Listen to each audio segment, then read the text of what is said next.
अच्छा, तो अभी तक हमने 3 इक्वेशंस पढ़ी हैं मोल्स के लिए, और ये जो इक्वेशन है ये वाली, this is another equation that you guys need to no.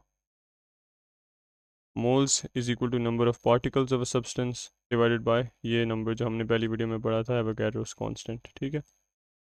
अच्छा, अब हमने चार या अबाउट 4 इक्वेशंस पढ़नी है मोल्स के लिए। ठीक है, तो अब हमारे पास एक आती है मोल डायग्राम। ठीक है, इस सिलेबस का हिस्सा नहीं है, मैंने खुद बनाई है एक मोल्स डायग्राम, और ये आपको हेल्प करेगी आपके मोल्स के क्वेश्चन सॉल्व करने में।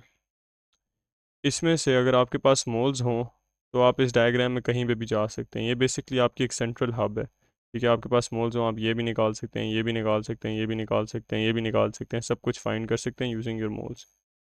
ये 3 इक्वेशंस अभी ये वाली आपने अभी पढ़ी, ये दो आपने पहले पढ़ी थी, और ये इक्वेशन जो है ना, ये बेसिकली कॉन्सेंट्रेशन की इक्वेशन का एक दूसरा फॉर्म है।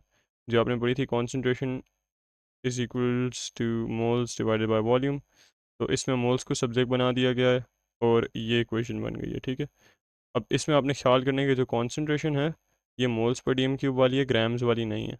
और जो वॉल्यूम है ये डी क्यूब में दिया हुआ है, तो इन दो चीज़ों का सख्त ख्याल रखना है कि यूनिट्स इनके ख़राब ना हो।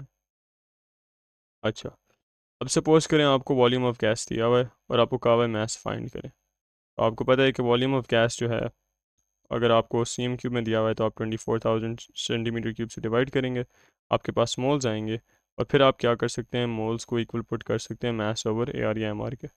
अब जिस भी गैस का आपको वॉल्यूम दिया हुआ था उसी का ए आर या एम आर यूज़ करके और मोल्स यूज़ करके आप मास फाइंड कर सकते हैं। उसी तरह मास दिया हो तो आप मास यूज़ करके नंबर ऑफ़ पार्टिकल्स भी फाइंड कर सकते हैं। बेसिकली इक्वेशन, ये जो डायग्राम है ये आपको हेल्प करेगी मतलब सारी चीज़ें फाइंड करने में, क्योंकि पहले मैथ्स दिया हुआ होता है तो आप कहते हैं यार अब मैथ्स दिया हुआ है, उसने मेरे से पार्टिकल्स मांगे हुए हैं, तो मैथ्स और पार्टिकल्स का क्या रिलेशन है, तो उनका अब आपको ये रिलेशन आपके सामने नज़र आ रहा है। ठीक है, इस इक्वेशन को हम यूज़ करेंगे आगे क्वेश्चन सॉल्व करने में, और यह एक डायग्राम, अगर आप सॉरी इक्वेशन कह रहा हूँ, अगर ये आप डायग्राम याद कर लें तो आपके लिए बहुत अच्छा होगा, क्योंकि you will be able to freely roam around the equation going from here to here or to here to here, और आपकी जो इक्वेशन सॉल्विंग है वो काफ़ी आसान हो जाएगी, आंसर्स निकालना काफ़ी आसान हो जाएंगे। अच्छा, अभी अगली बात आती है how to attempt more questions, करने कैसे हैं, जिसमें आपको एक चीज़ दी और दूसरी चीज़ मांगी हो तो उसमें क्या करना है।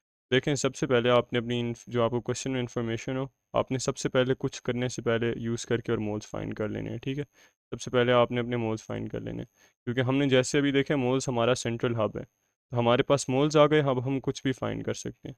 तो आपने क्या करना है, फ़ौरन फ़ौरन जो भी आपको इन्फॉर्मेशन दी, अगर मास या आर दिया या वॉल्यूम दिया या नंबर ऑफ़ पार्टिकल्स दिए हैं, जो कुछ भी दिया आपने सबसे पहले उनको इस यूज़ करके और मोल्स फाइंड कर लेने हैं। एक दफ़ा आपके पास मोल्स आ गए, आप देखें क्वेश्चन क्या है, कह रहा है। ठीक है, क्वेश्चन क्या मांग रहा है, वो आपसे क्या चीज़ मांग रहा है, और उसके बाद अपनी मोल डायग्राम यूज़ करके और फाइंड कर लें जो भी क्वेश्चन है आपको कहा हुआ है।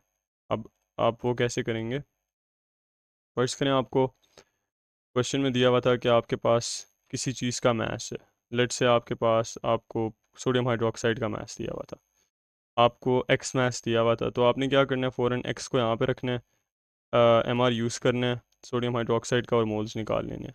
अब आपने क्वेश्चन पढ़ा, आपको पता चला कि अच्छा वो कह रहा है कि मुझे पार्टिकल्स बताओ, कि इस मास के अंदर कितने पार्टिकल्स होंगे। तो मोल्स आपने फाइंड किया हुआ है, आपने क्या करना है, सीधा सीधा moles is equal to number of particles divided by 6 × 10⁻23 put करना है, और आपने नंबर ऑफ़ पार्टिकल्स वहाँ से निकाल लेने हैं।